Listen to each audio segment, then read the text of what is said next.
Hi, this is Chris Howard, host of Plugged In with Chris Howard. BetOnline is the world's most trusted betting platform and your number one source for all your sports betting action. BetOnline has more ways to stay in on the action with the latest odds, news, scores, even live in-game betting while the games are being played. With the largest selection of odds on everything from Major League Baseball, NHL, and UFC, and professional golf, BetOnline remains the number one source for all your sports wagering info. In between games, head over to the BetOnline's casino with all the top Vegas-style games, including poker and live casino. BetOnline, the game starts here. Chocolate, sex, they go hand in hand. The Aztecs are thought to be the first to link the cocoa bean with sexual desire. The Emperor Montezuma was said to consume large amounts to fuel his romantic conquest. Chocolate contains the chemical serotonin and another one that I can't pronounce, which some believe are not only mood boosters, but also sexual stimulants. Just the act of eating chocolate is enough to get your heart racing. Slipping open the box, finding that perfect piece and gently slipping it out of its delicate wrapper. Popping it in your mouth. You're alive. The sensual pleasure as it slowly melts. It must be sexual. It has to be. Well, actually, studies that have looked for a direct link between chocolate consumption and heightened sexual arousal have found none. But who cares? It's still really delicious. And that's why this week's sweet episode of On Brand is on C's Candies. We're all jazzed up, nearly having a cow. You want your favorite show, and it's on right now. It's on brand. Welcome to On Brand with Jon and Marisa. Hi, I'm Jon. Hi, I'm Marisa. Love is in the air. Ooh la la. It is Valentine's Day. Wow, here we are in our Valentine's episode. It's actually the day before the Super Bowl. But when you're listening to this, more than likely it's Valentine's Day. More than likely you're lying on a bed covered in rose petals. Wearing silk boxers. There was a time in my life where there was nothing more sexy than silk boxers. Did they have like red lip print? No, mine, I think I only had one pair. They were green silk boxers with paisleys. Oh, God. I find paisley sexual, repulsive. I find them very sexual. This is like high school, like early college. Like, oh, I'm going on a special date. I'm going to slip into my silk boxers. Did anybody get a peek at those silk boxers? Listen, that's not for the pod. My family listens to this. My dad might hear it. So before we get into the show, let's see. What should we talk about? Oh, I just got into an argument with my neighbor. Oh, no, Jon. God. The second argument you've had today, because we went on a hike earlier and you had an argument over a parking spot. Which, both times I'm right. No, the parking spot, it was all resolved. That's what's been great about both of my arguments today. They were all resolved. The guy that I got into an argument with over the parking spot, we made amends and everything ended up being fine. We ended up seeing him on our hike and he apologized again and it was fine. My neighbor upstairs, like sometimes she's very fickle about noise. I'm very fickle about noise. She was making some noise. I don't think upstairs neighbors are allowed to be fickle about noise. I agree. They're the ones with feet. Agree. Yes, they are the ones with the feet. And we hear them all the time. And so, there's been a little back and forth with this neighbor. One of them walks just incredibly loud all the time. So when they're home, it's literally like there's just a hammer going around my ceiling at all times. I know where he is all the time. Well, he's training to be a tap dancer. Yeah, he is. That's what sucks. He is studying at the tap dancing college to be a tap dancer. It's either tap shoes or those little Dutch clogs. Exactly. And then they're always doing his bedroom. I know the layout of their apartment. His bedroom is right above my living room where I work. I was working on the pod and researching. They've lived there for over a year, and it's like they're always doing some construction in there. Mm-hmm. And just to give you a visual, it's like a 9-foot by 9-foot room. Mm-hmm. I live in a very small apartment. I know the size in that room. I don't know what they could possibly be doing to it. And anyway, so there was a couple of really loud thumps. I cursed, kind of didn't think anything about it. And then I got to my phone later and I had this really long text that was like, oh, if we cursed every time we heard you screaming and blah, blah, blah, like we would look crazy. And they just went off on me. And like, we know you've had bad relationships with everyone that's lived up here. Maybe you need to move somewhere quiet. And then after that, a text that just said, loser. It was like the ass thing again. It was just like loser. And so like I have gotten better as I've gotten older and you go through more things in life. Like there was a time where I would have just grabbed my phone and been like, how dare you, blah, blah, blah. I like to sit on things for a minute before I reply. Loser is a particularly cutting insult. Loser. It didn't really bite me that hard. It's so funny. It's so mean, but there's something very 12 about it. It's very immature. Yeah. It's very immature. So anyway, like what you were saying, like there's something about the upstairs people getting mad at the downstairs neighbor. So anytime I bring up that they make noise, the last time that this happened, her response was, well, we can hear you too. She's like, I hear your microwave. And I was like, my microwave? It's like, I microwave maybe like 2 or 3 times a week. And then you do eat popcorn morning, noon, and night. I know. I just microwave all day long, constantly slamming the door and beeping the beep. Mm-hmm. So then today, I didn't think she could top the microwave. Her response today was like, we know what it's like to hear things. We can hear you yawn. Are you a loud yawner? Okay, I am a loud yawner. How loud? There's a thing. If you look it up, as men get older, their yawns get louder. Like it is now like a bear. It's like, okay, I have some notes then. Yeah, so yeah, they're going to hear that. Do your sneezes get louder too? I feel like that's an old man thing. Sneezes get like insanely loud. My sneezes? You should hear my dad sneeze. When we can tell he's about to sneeze, we literally run outside because it is like it shakes the windows. Deafening. And I have that too. So granted, yes, you can hear me yawning. I yawn what? At most 15 times a night. What? I'm kidding. I did it for the joke. Probably 3 or 4 But though. you are up quite late, as you said. You're like scrolling TikTok and yawning like a big old bear. Okay, 4 times. That's too many. I'm still having to hear every clumpy footstep, so I still think I'm in the right. Anyway, long story Vote long. below, should John stop yawning? Yeah, should I just stop yawning? And just so you know, I do try very hard to I've stopped using my soundbar on my TV. Like I've done a lot of things to try to appease and not cause waves with these people. But anyway, I was able to turn this fight around by the end.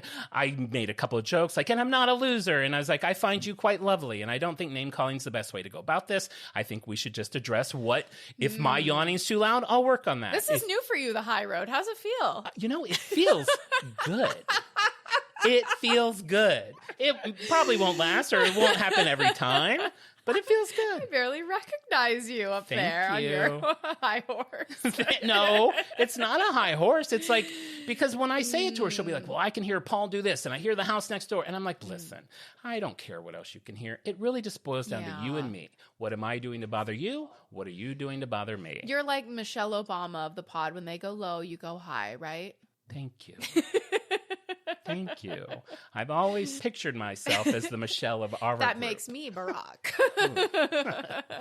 All right, so you just learned what the brand is. We won't get into it yet, but C's Candy is a favorite brand of both of ours. Huge for me. I had 3 pounds of it last Valentine's Day. Hubby, if you're listening, I hope there's another 3 pounds waiting on my bed. Yeah, you had 3 pounds. You know how many pieces I got? How many, 2. John? I get 2. You and Alistair and David, and I'm assuming the children, chomp away on that candy all week long. And then I come over and there's like a couple of sad little pieces A couple left. duds left. So this episode lands on Valentine's Day, like we said. So I thought maybe we'd start off by talking about Valentine's Day. Valentine's Day, I think, means a lot of different things to a lot of different people. Some people probably find it very romantic and fun. I think other people don't give a shit about it. Other people, it probably makes them very sad. For me, it's basically the day before heart-shaped candies are half price. So what does Valentine's Day mean to you? I love Valentine's Day because it's a candy holiday. So Yeah, you usually get a box of C's from David. it's been a month since Christmas, which is also a candy holiday. We're a month away from Easter, which is a candy holiday. So I'm happy that we're at our February candy holiday.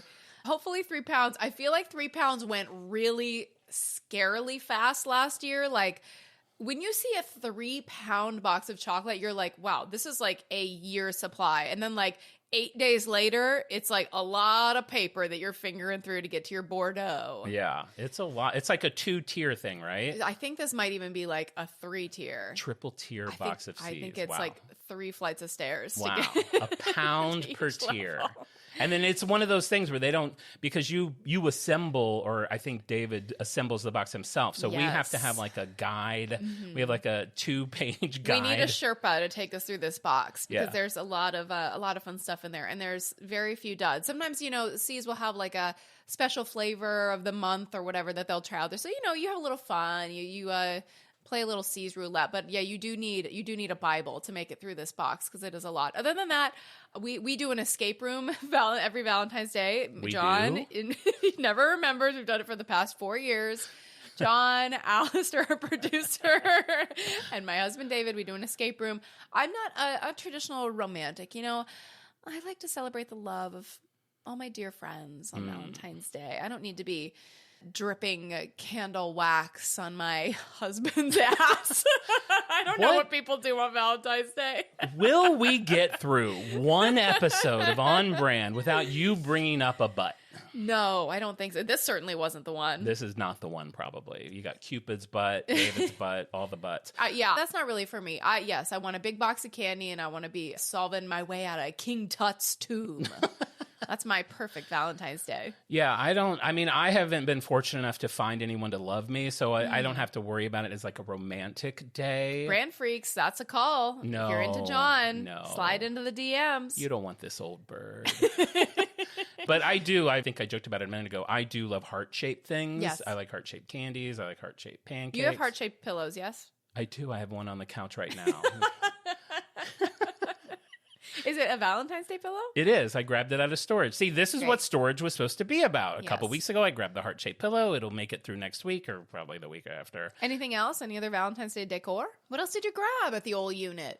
Surely not just a pillow. I think that was it because I was taking back I think I might have done it when I was taking back Christmas. I see. Stuff. Swapping Christmas for V-Day. Yeah, I'm like Target. Like I always kind of have to go from one holiday to the next with, no space in between. One of my favorite Valentine memories is with my mom. When I was a kid, I forget what age. I want to say probably like 5th grade. And this is probably why I like discounted chocolate. After Valentine's Day, we went to the store and she bought like a box of like a heart-shaped box of discounted chocolate. And I have 4 siblings, but she didn't tell anyone else. It was just hers and mine. So we went to her room and she like hid it under the bed. And so anytime I needed a treat, Mom and I would go in the bedroom and we would get a piece of candy out of that little That's very sweet. Do you think she had 4 other boxes hidden around the house, one for each of your siblings? And everybody thought that they were the one with the secret box of candy with Mom? Honestly, I never thought of that. If that turns out to be true, that will be unreal. Mama had a sweet tooth. She's hitting all 5 boxes. Oh, Mom. She's like, Rob, sneak away with me in the closet. Let's have a little nibble of sweet. Hey, Jon, what do you say we dig under the mattress with that old box of candy? Mom, why is the heart a different color? No, I'm sure I'm her favorite, and I'm the only one that she did that with. Do you like a conversation heart? I love that you asked that. So the show's on C's. I was also going to do a Valentine thing. As I was doing my Valentine research, I came across information about the conversation heart. That shook you to your core. My core. I was so loud and so shook, my neighbor was pounding on the ceiling because they couldn't believe the noises I was Your making. gasping is out of control. Okay, get ready to go on a little ride with Conversation Heart, shall up. we? 1847. Feels like a time for a clip clop. The year is 1847. We've got a Boston pharmacist named Oliver Chase who is just longing to get in the lozenge game. What? That was the big thing at the moment. Yes. People were using them for sore throats. Like, cough drops hit the scene in 1847. Wow. Everyone wanted them. Everyone wanted to make them and make some money off of them. God, what a time. He's like, how do I get in the lozenge game? Lozenge. Lozenge. How am I saying it wrong? Lozenge. Lo- Definitely not. How do I say it? Lozenge. So he wanted to get in the lozenge game. I can't say it now. Anyway. You sound like you're choking on a lozenge when you say it. I could use a lozenge.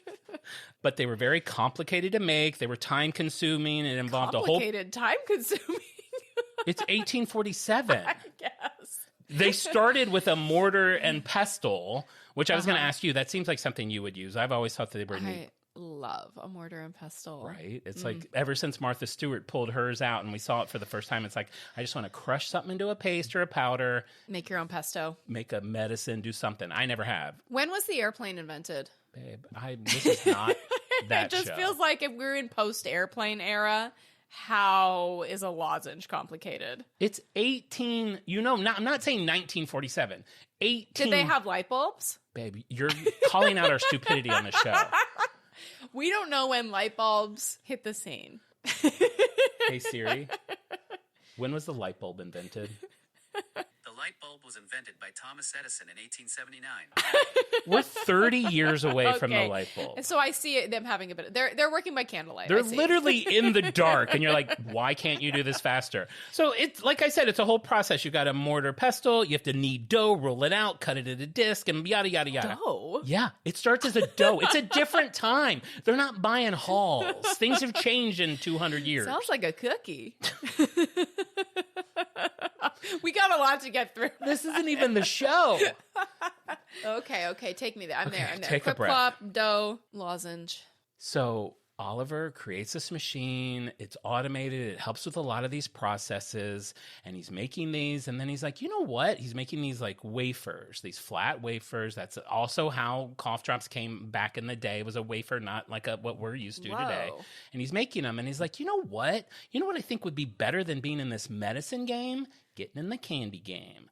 So he changes the ingredients Great. around. He starts making these wafers. He gets rid of his pharmacy company and starts a new company called the New England Confectionery Company, also known as Necco.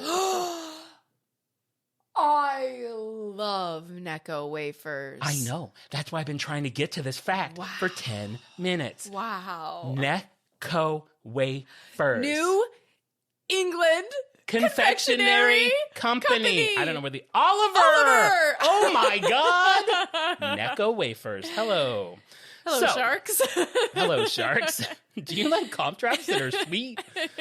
So he creates the Necco wafer. And just so you know, I want you to know the Necco wafer is not, it's much bigger than we know it today. It's a larger disc and it's Whoa. scalloped on the edges. So it's a little bit different. Okay. So he starts making these. They're successful.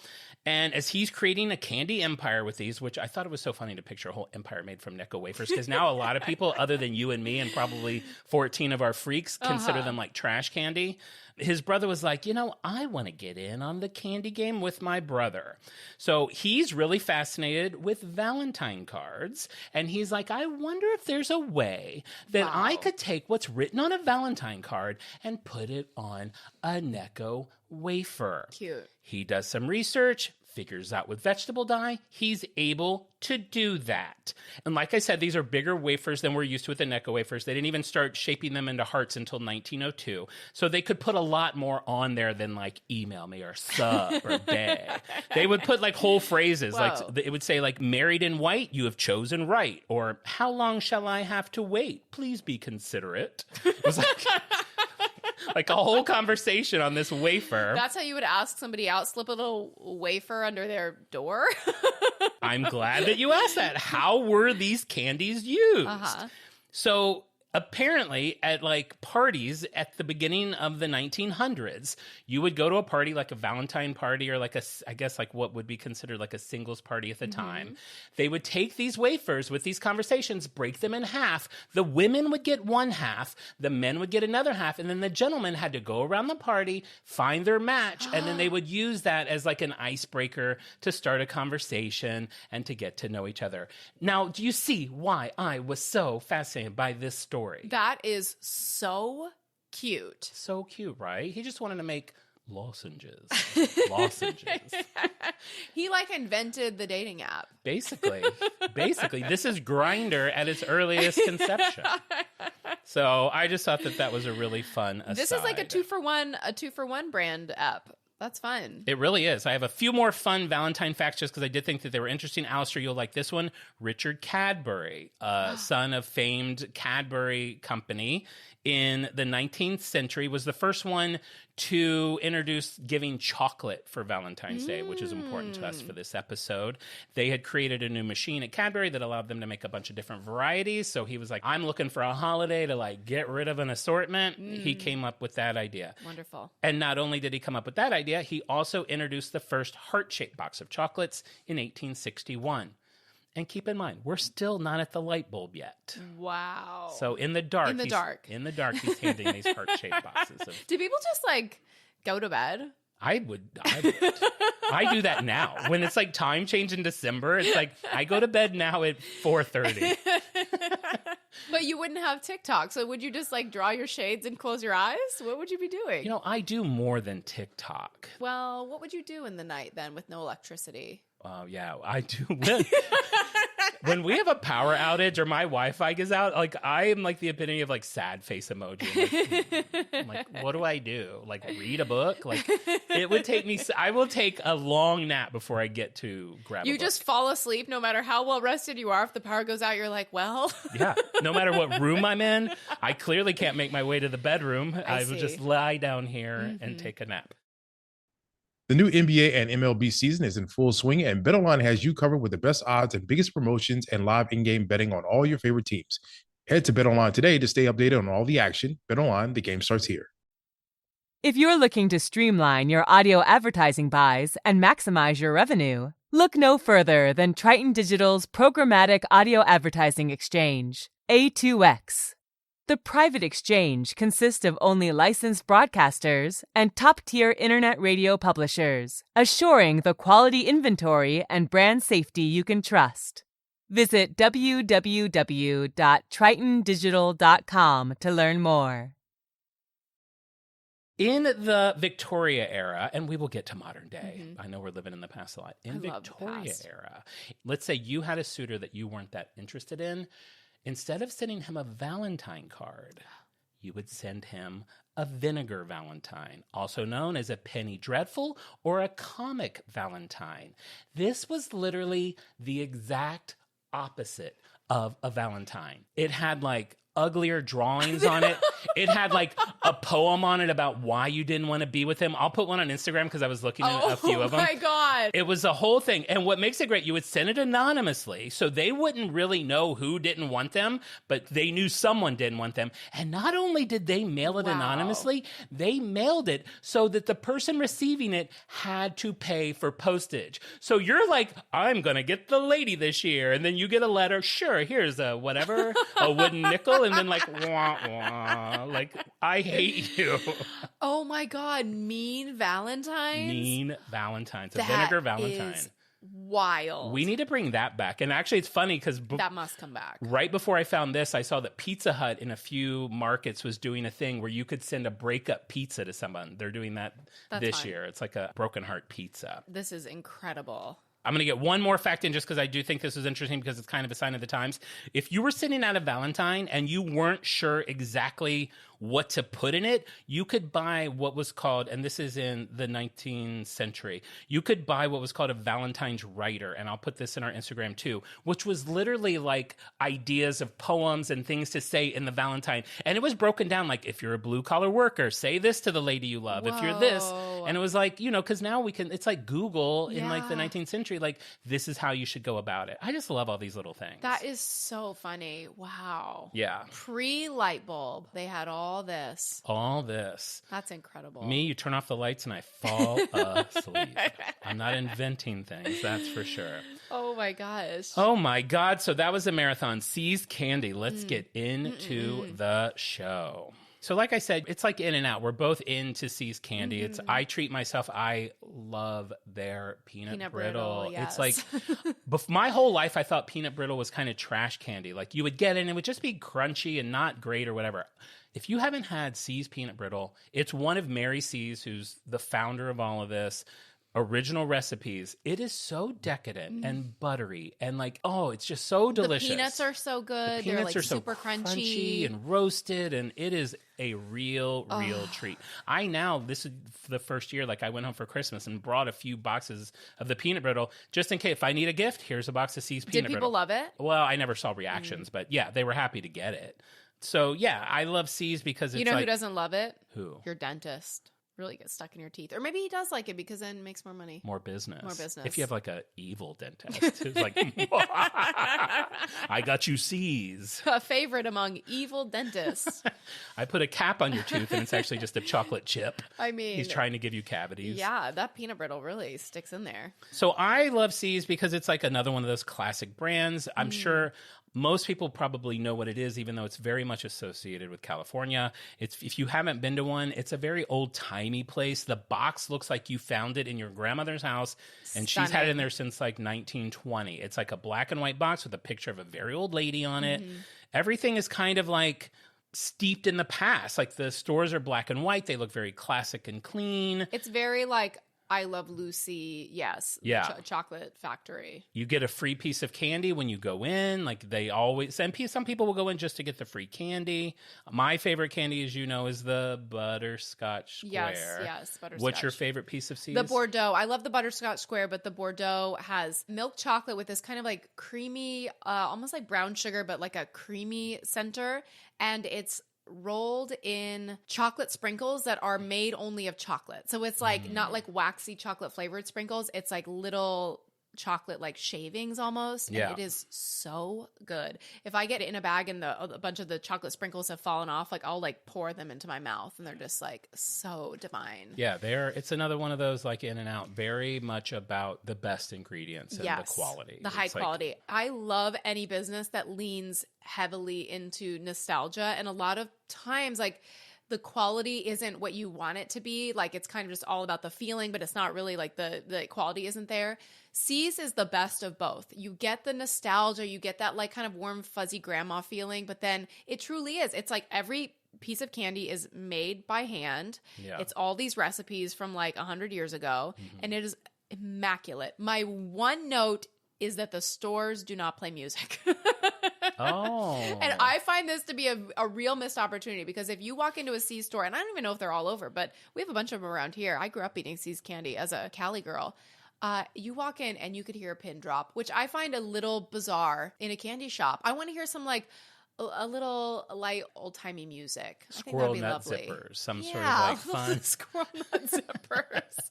Or even like a little piano, a little, I don't know, a little something just to kind of further set the scene, because it is such a fun old-timey place. And it's like fluorescent lights and like absolutely silent like a hospital. I actually never thought about that until you said it. It's not something that's ever stuck out of my mind, because usually when you do walk in, you're instantly greeted. You're given a very nice greeting. You're offered your free piece of candy. If you don't like the piece of candy they're offering, you can pick any other one that you want. And I'm not a dark chocolate guy, but even their dark chocolate is like mellow enough, and it's not like bitter or like gross. Alistair loves the darkest of chocolates. Like he can, I'm not that. Yeah. But I enjoy their dark chocolate. So let me throw out a few. This is a little thing I'm calling fast facts. We'll start off with that. C sells over 26 million pounds of candy a year. Wow. They make over 1 million pounds of candy specifically to give out as the free pieces of candy. Whoa. So they're going into that knowing that they're giving out 1 million. I love that. They produce over 1 billion pieces of candy total a year, make over 47 million lollipops a year. And they make so many lollipops at the lollipop factory that they can produce 600 a minute.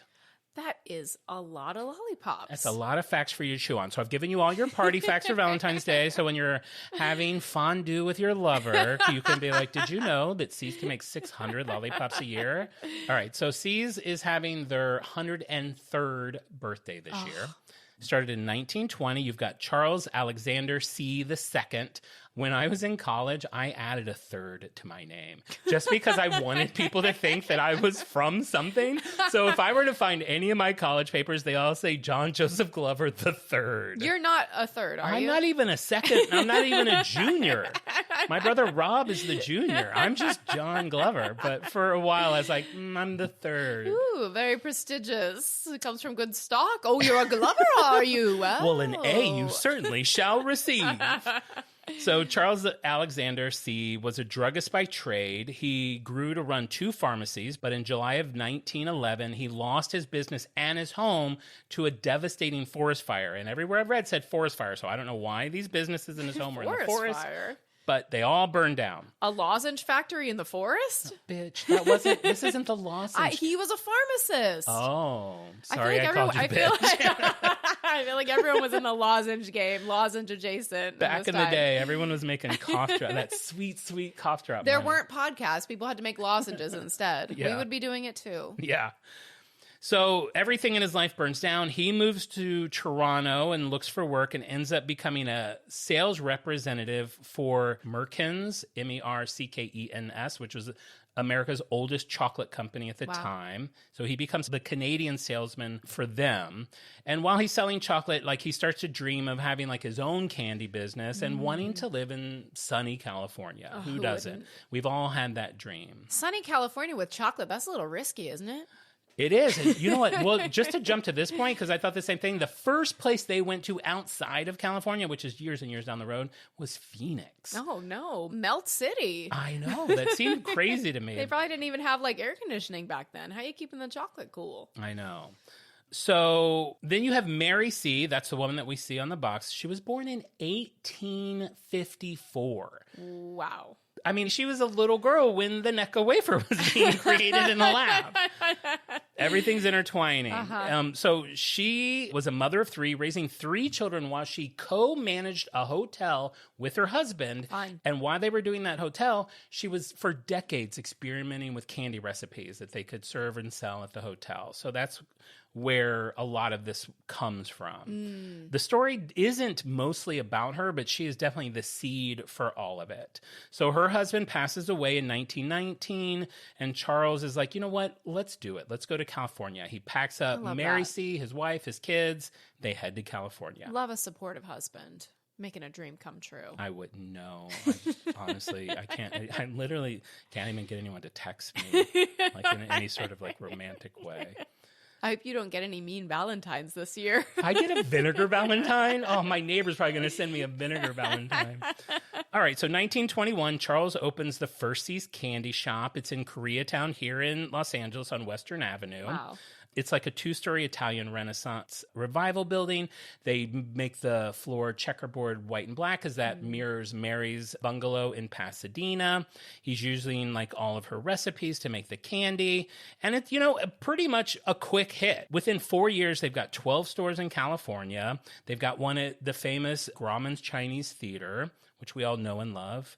By 1928, we're only 7 years in, they introduced delivery service for candy. Oh, wow. I mean, how progressive is that? They would have a guy on a motorcycle. They mentioned a guy named Hugh Fry. He was a shipping clerk, and he would wear like a chauffeur's uniform and drive around. You could order See's Candy, and it would be at your house the next morning. Wow. Jeff Bezos, here's your inspiration. Right? And this is the only time in this episode I did like a pre-written joke here. Okay, let's get I wrote ready. Pre-written joke. John's pre-written joke. Here we go. I guess you could say they started... Stick the landing, John. Well, I guess you could say they started Uber Sweets. Uber Sweets. That's cute. Like, Uber Yeah, Eats, that's right? cute. So, yeah, beginning of that.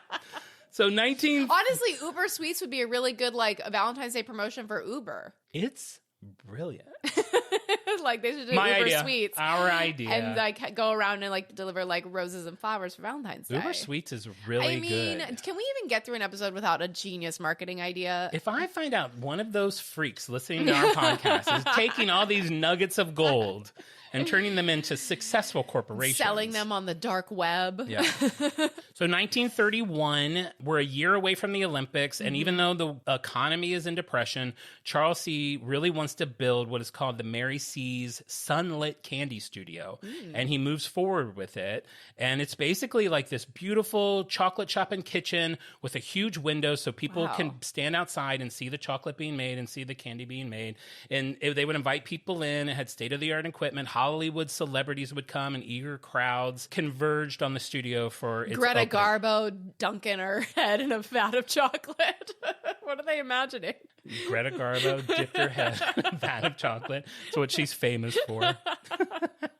1936, they branch out to San Francisco. They already had a kitchen here. They don't call them a factory. I pictured a factory, but they had a kitchen here. They decided to expand into San Francisco. And then 1939 comes along, and that's a very important brand moment. They're in San Francisco, and San Francisco, some places listed as the World's Fair. The World's Fair was actually in New York, but this is called the Golden Gate International Exposition. But it's like a type of World's Fair, so it's bringing people from around the world to see this thing for a couple of years.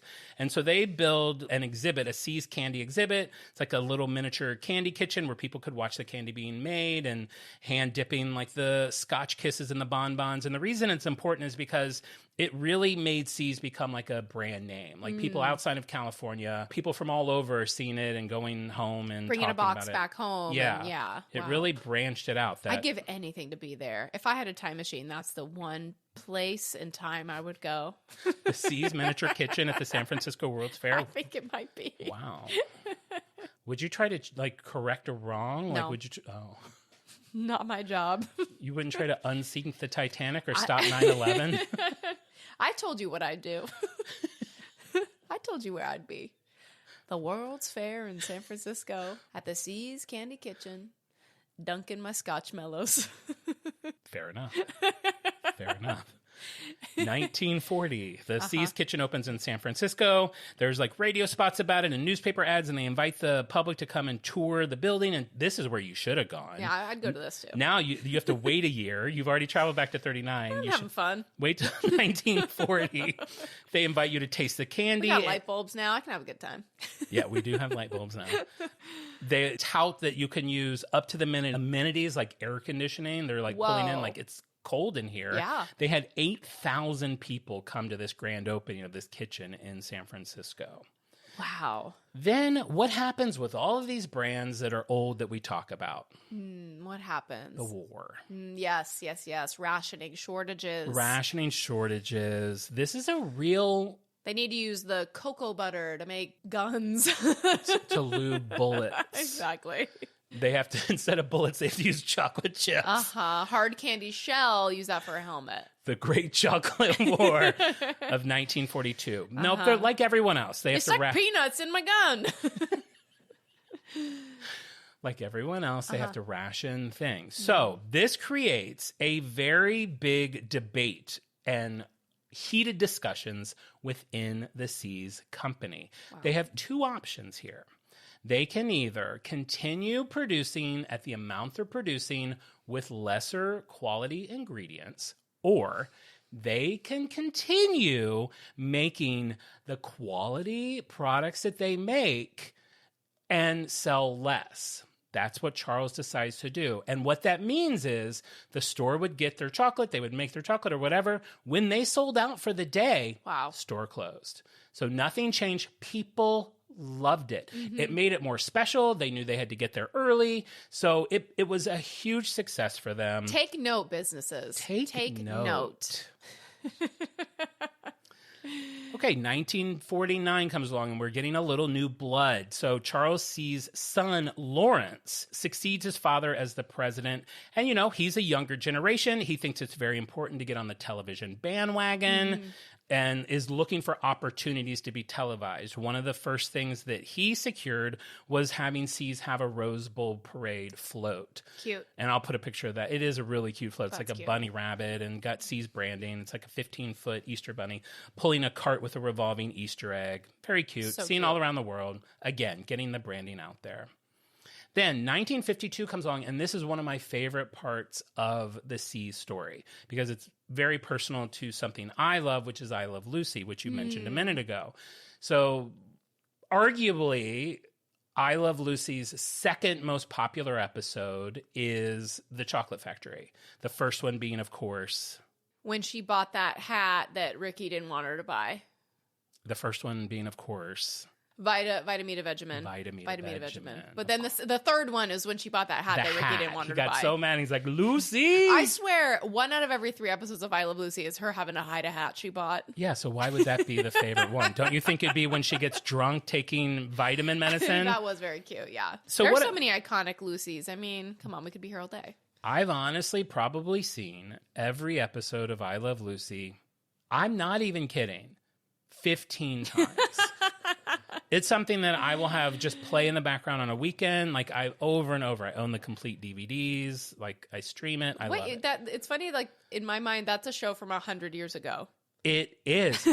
Fred, who played Ethel's wife, was born in 1887. I looked up all their ages once because I know Lucy and Ethel were about the same age. And I looked up Fred and it was like birth 1887. I was like, good God. Yeah, that is insanely old. It's so crazy.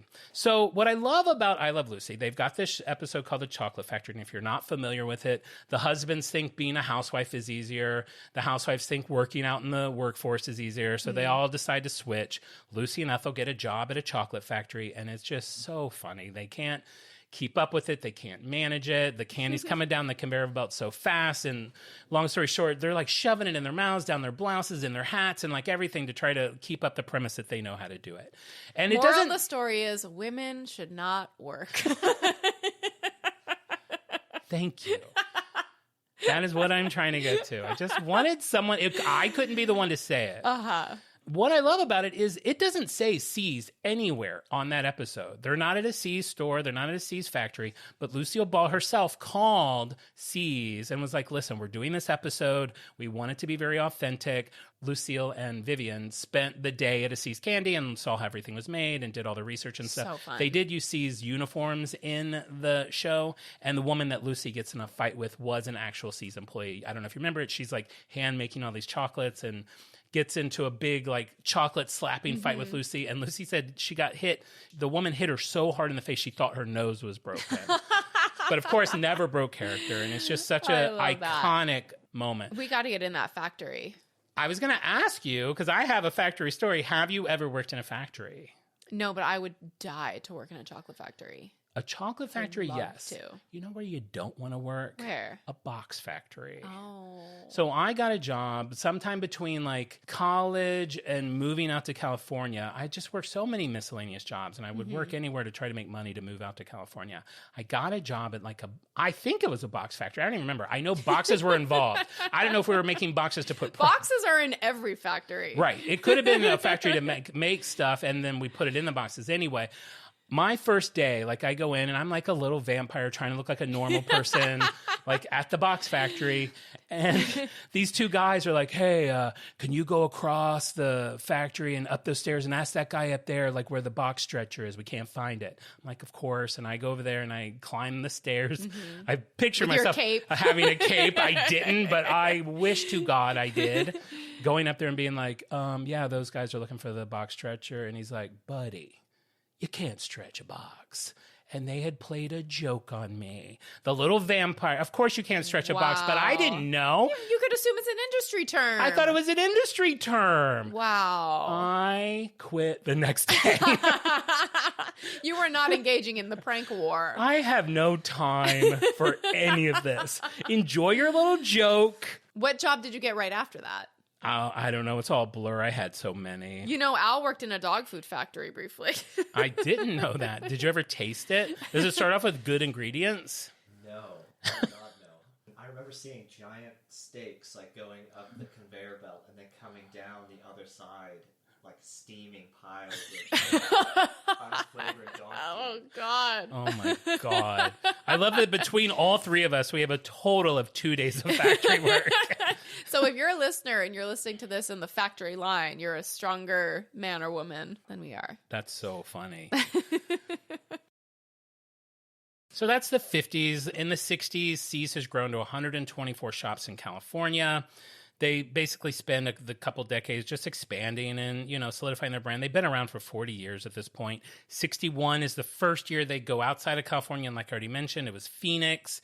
Very successful there. It seems like that would have to be a heavily air-conditioned shop. Oh, yeah.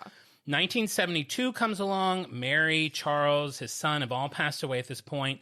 The people that are the successors for C's decide that they want to sell the company. They don't want to run it. It's too much. They'd rather just get money and get out of it. So now we enter... John? No. I didn't know if you would know this. It's a lot of people realize. A lot of people realize what happened here, Marissa. I realized. Oh, I know this. No, you only know because I said it. No, I remember that Warren Beatty. Warren Beatty. Warren Buffett. Warren Beatty. Enter Warren Beatty. We all know how this is. Everybody realized that he had his sticky little fingers in the chocolate. His roles got real sweet after this. Warren Buffett. Warren Buffett. Now, what do you know about Warren Buffett? Well, I know he loves Coca-Cola, See's Candy, and McDonald's. Yeah. He's a businessman, as you know, very successful, I guess you could say, investor. I guess you could say he's had a bit of luck Yeah. in the business game. Philanthropist, co-founder, chairman, and CEO of Berkshire Hathaway. I don't think I really knew that. As of January 2024, he has a net worth of $122 billion, making him the 10th richest person in the world. He sounds cool. You know, he does seem cool, and he's does apparently seem very cool. frugal. But so Buffett's investment philosophy in 1972 was very different than it is now. So what he would like to do then is buy like companies that are kind of like not doing well, buy them cheaply, go in, scoop them up, see what he can make out of them, and be done with it. And then enter Charlie Munger, who would become his partner at Berkshire Hathaway. And he had a whole different way of looking at it. And he's like, listen, instead of buying these like kind of crappy companies and seeing what you can squeeze out of it really quick, why don't you invest in like a good company with the thought that like over time, you'll get more reward from it. So when Warren heard that See's was up for sale, his initial thought was like, I don't want to be in the candy company.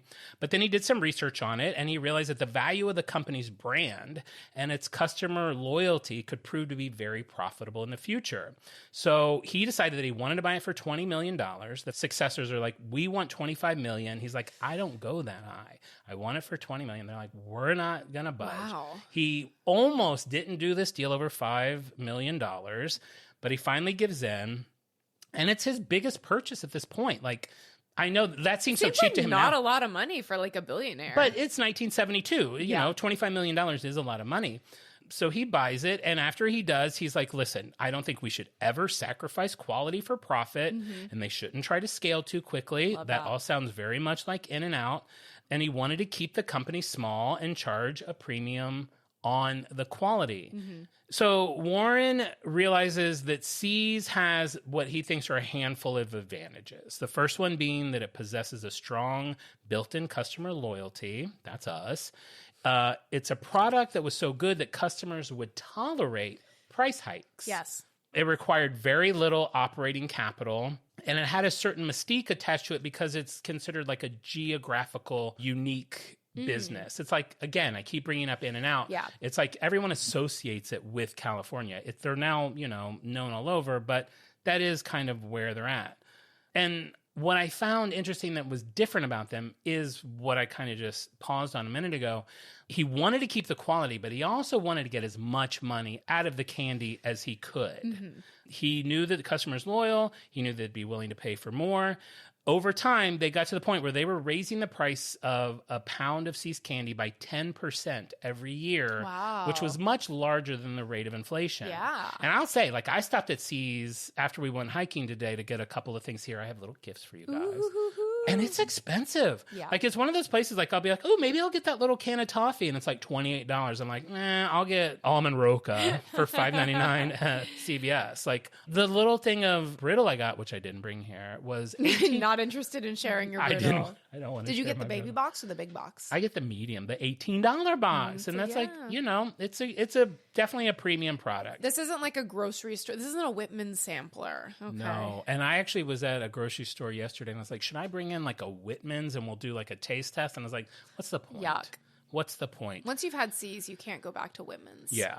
So, you know, I think Warren probably knows a little more than me. I don't know. I hate to say that.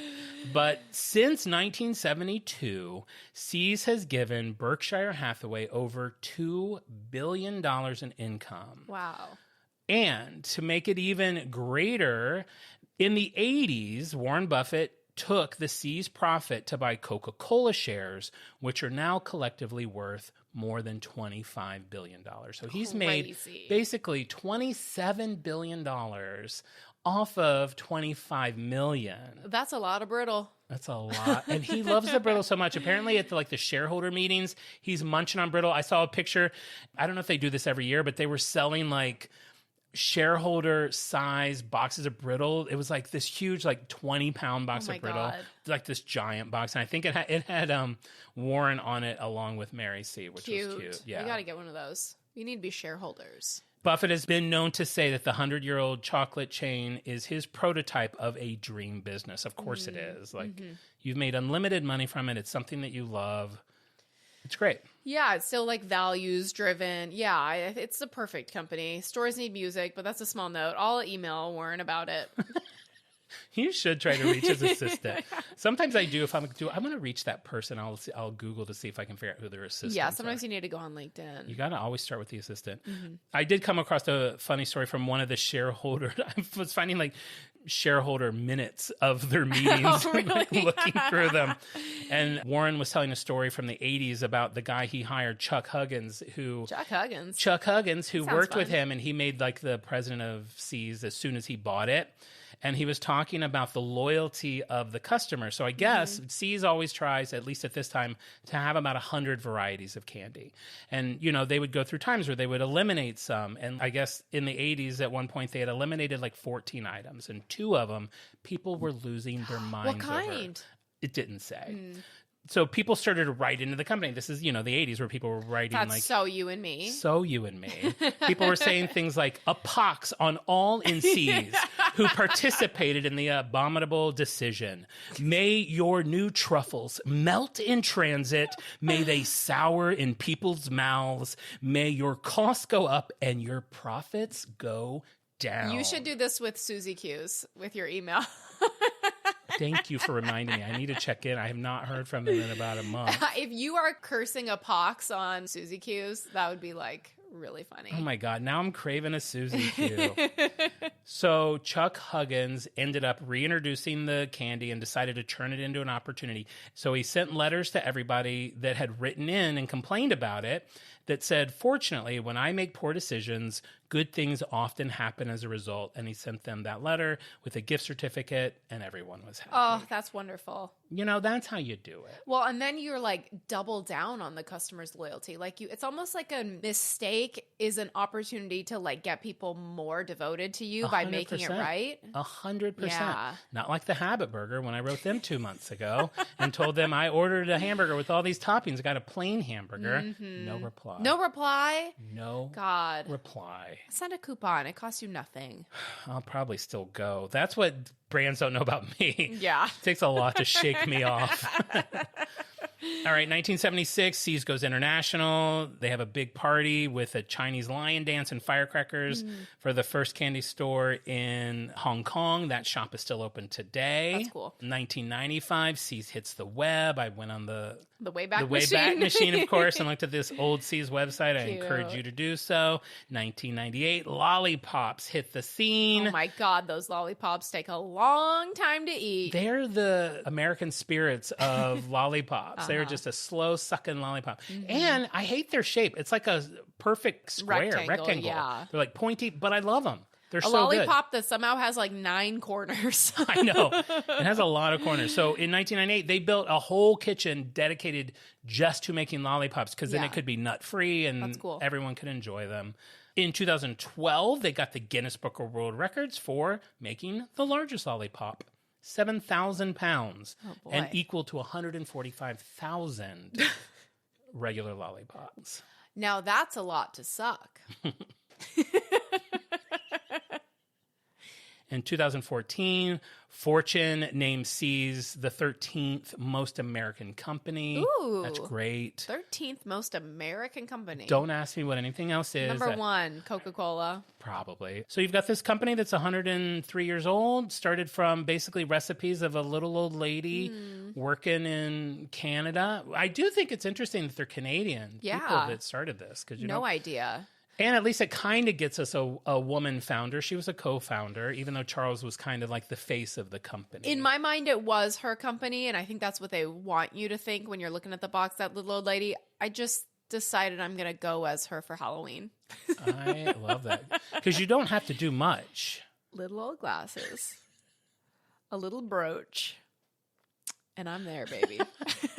And you are Mary C's, 194 years old.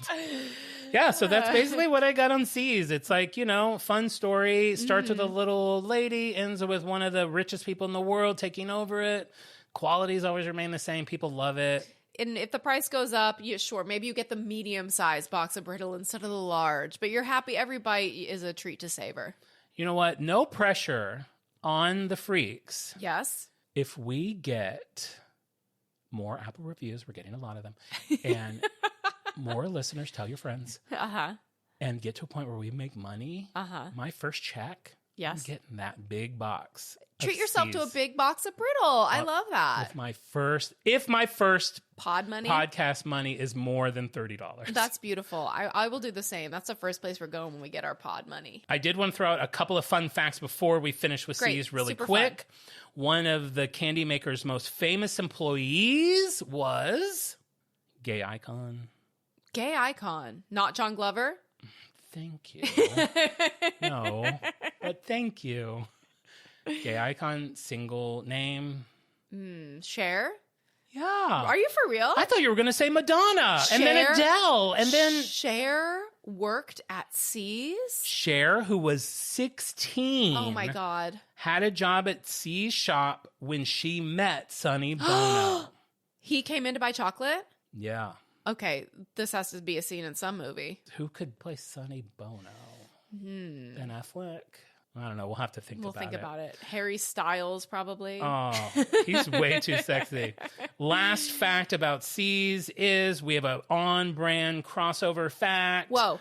In 2001, a special limited edition C's Barbie was introduced at the shareholders meeting. Wow. Everyone loved it so much, 10,000 of them were ordered. They're on eBay now. It said they were a collector's item. I looked them up on eBay. You can get it pretty reasonably. I've seen it. Barbie looks cute. She's in a little C's uniform with a little box of chocolate. Yeah, and she comes with a little sample. That's cute. What an itty bitty little sample. So there's C's. Oh, last thing, they used to also sell ice cream, which I thought you would appreciate. Oh my God, what? And I only know that because if you look at the vintage pictures of C's on the outside, it says ice cream on it. Oh my God. So that's it. That's what I have on C's. And for Valentine's Day and for chocolate lovers. And for everyone out there, if you found love, I hope that today, after you've spent the morning in bed listening to us with your lover, that you guys get out of the house and go do something fun. Yes, with your head resting on your lover's chest. Yeah. Post-coital, no doubt. While the pod played. I'm assuming people have made love to the pod.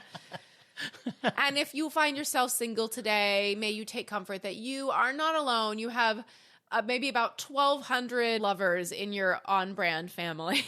Yeah, I would say if you find yourself single, like I do, yeah, you are enough. Treat yourself to a big box of chocolate today, or better yet, tomorrow, for some discounted heart-shaped candies. Yes, I will let you know what I buy. That's good. Send a pic. We used to post a picture on Instagram of John's after Valentine's Day haul. Yeah. Well, this was a lovely, heartwarming episode. Thank you so much, John. I love learning about one of my absolute favorite brands, C's. And as we say at the end of every episode, if you like the show, please subscribe, rate, and review. You guys have been leaving us some very nice reviews, giving us some 5-star ratings on Apple Podcasts. And it just, that's the Valentine that we need. And if you have an idea for a brand you want us to talk about or any thoughts on the episode, you can visit us on Instagram or TikTok. You can see clips from the show, see our cutie patootie little faces in person. Yeah.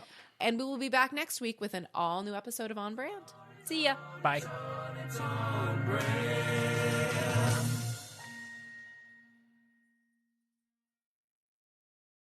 Find yourself looking for a new job or change in career? Monster.com is here to help.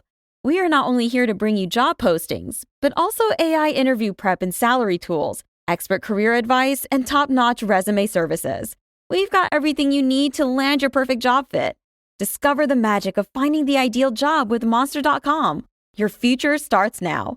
Visit Monster.com today. Your next job opportunity is just a click away.